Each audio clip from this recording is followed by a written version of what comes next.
We've all done it at times, whether we are enlightened, whether it's in a moment, whether we were out with friends, we've all done it. Gossip. You know, I was at dinner with a few people the other day and I felt a little saddened. Not because I'm better or worse, but as I was hearing them talk about a particular individual that we knew. And they were kind of gossiping about this person, and the energy and the remarks were kind of not of the highest level, some of which were a little derogatory. Oh, did you believe? Did you see? Did you, oh, did you this? He's doing that. They're doing that. Oh my God. And what saddened me was the energy with which they were talking about this person. And I realized they don't really know what this person is going through. They don't really know what's happening. They don't really know. And, you know, what is it really serving to gossip? Are there any moments in your life where you practice gossip? Gossiping about a situation, gossiping about someone, kind of fueling energy about a situation or a person.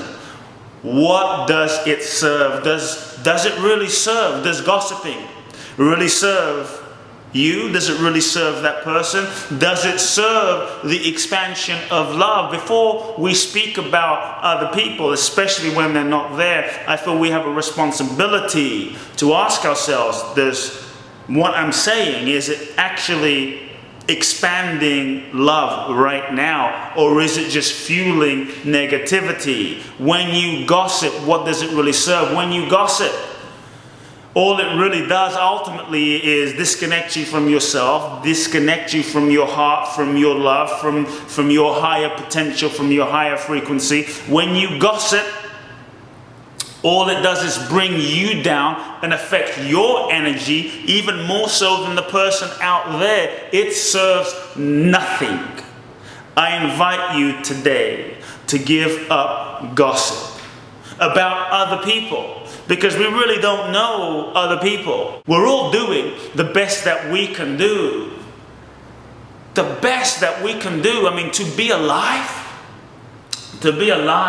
in this world, full of ups and downs, full of challenges, full of pains, full of drama, full of trauma, full of joys. I mean, it's not an easy thing. It takes real courage to be alive in this world. It takes courage. And we often don't know what another individual has gone through. We often don't know what another individual has experienced or has to go through to just be able to wake up and be here today. We don't know what that person goes through. We have no idea. You know, as children, we're born these flowers of light, and we start to grow reaching for the light. And as children, you know, we're like these flowers going for the light, and often a cement block gets thrown on us. Our parents, relationships, pain, trauma, abuse, you know, whatever it might be. And we're like these flowers that, boom, we get crushed in the cement. And you'd think that as these little flowers, we would just shrivel over and just give up. But no, as these resilient flowers of spirit, we still keep growing. We grow, we grow, we grow, we grow. And all of a sudden, have you ever seen on a pavement a little flower or grass just going around the pavement, and still, it's a little crooked, but it reaches for the light. It reaches for the light, and it still reaches. We're reaching for the light. It reminds me when I was in Cambodia, and it just reminds me of this time I was in Cambodia, and I had this guide, and this woman was so mean, she was so rude, she did all these weird things, and she was guiding me around, you know, the temples and Phnom Penh in Cambodia. And I don't know if you know anything about Cambodia, but Cambodia is a place in Asia that Pol Pot was the head of the country, and he just killed, massacred millions of people, something like 3 million people in a mass genocide, and just destroyed the whole country. And it was an incredibly sad story. And here was this woman who I was judging as crazy, and every opportunity I had, I was talking, you know, talking negatively about her. I was gossiping. I was, you know, speaking to people, saying all sorts of things about this woman. And I had all these judgments about this woman, and one day she was taking me to the killing fields where they killed millions of people. And I asked her, so where were you during this time? And she said to me, Kute, I was 8 years old when they came to take my parents. They took me and separated me from my parents.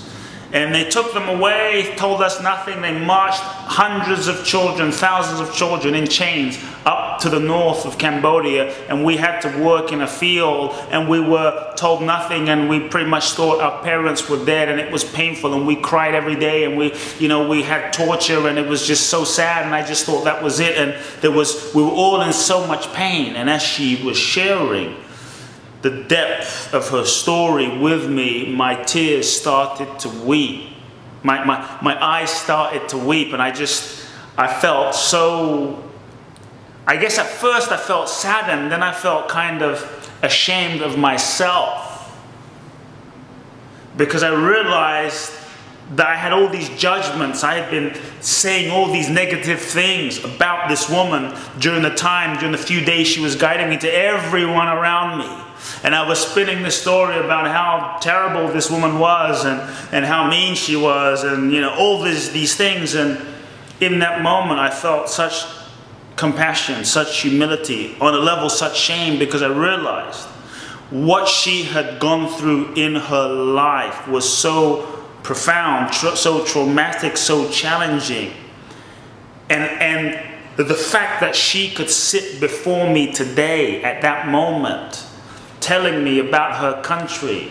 Yes, she had her issues, she had her strangeness, but the fact that she could sit in front of me in that moment and just say hello, the fact that she could just wake up every day of her life and not want to just like kill someone, the fact that she was somewhat functioning as a human being, to me was nothing short of a miracle. And when I looked into her eyes, I felt such compassion, and I started to think about all the people in my life up until that point, some of which I knew well, some of which I didn't know, some of which I saw on TV or wherever, and all the things I'd said about these people, they're this way, that way, and talk negatively about so many different people at different times, and gossip, so to speak. And I realized I don't really know them. I don't really know what they've been through. I don't really know their story. I don't really know everything they've had to go through, everything they've had to endure just to be able to wake up and interact in this life. The guy in the gas station, the guy in traffic, the woman at the grocery store. We don't know their journeys.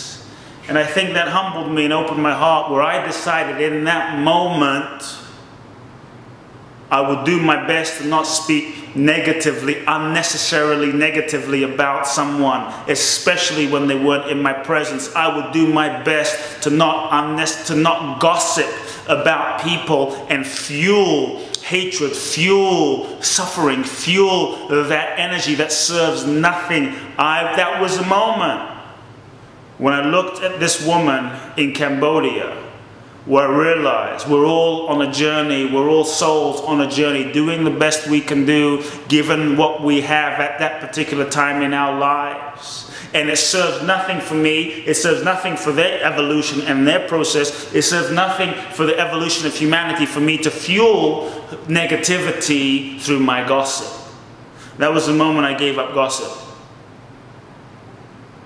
And that was a moment that, even though I may not understand what someone was doing, I may not agree with the way people were living their lives, I decided to take an approach of love and an approach of compassion.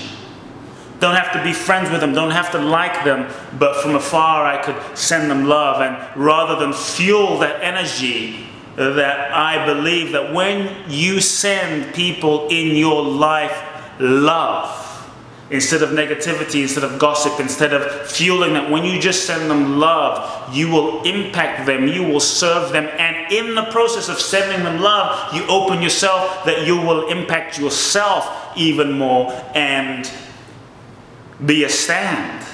Be a stand. for higher transformation.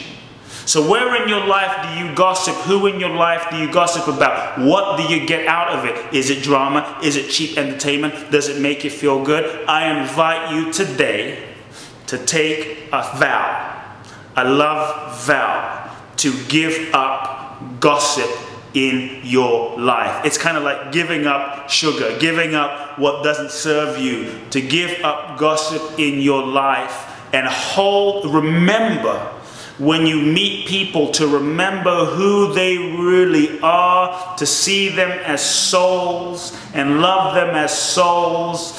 And instead of gossiping, remember, you don't know their story, you don't know their journey, you don't really know what's driving them, the pain they're in, why they're doing what they're doing and why they're not. So rather than gossip, dare to send them love. To me, this is a way you can make a small difference right now. Love you lots.